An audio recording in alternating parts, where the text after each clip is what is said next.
حاسس إن بطنك منتفخة قبل العيد ومفيش وقت لدايت طويل؟ طب هل سمعت عن المشروب ده؟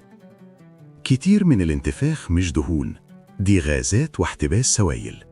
يعني الحل مش حرمان، الحل تهدئة الجهاز الهضمي. المشروب الطبيعي ده بيساعد يقلل الغازات ويطرد السوائل الزايدة بلطف. المكونات بتاعته بسيطة: مياه دافية زائد شريحة زنجبيل زائد شوية عصير ليمون. الزنجبيل بيساعد يحفز حركة الهضم ويقلل التقلصات والانتفاح، وبيخلي المعدة أهدى وأريح. والليمون بيدعم توازن السوائل في الجسم ويساعدك تبدأ يومك بإحساس خفيف ومن غير إحساس تقيل أو اضطراب.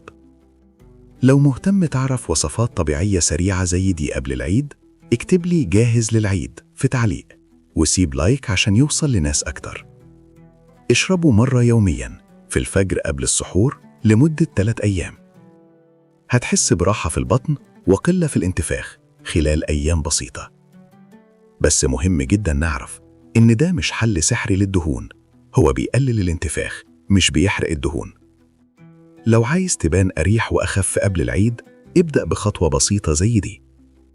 معلومة بسيطة بس فايدتها كبيرة. فايدة هب، فايدة بسيطة بس تأثيرها كبير.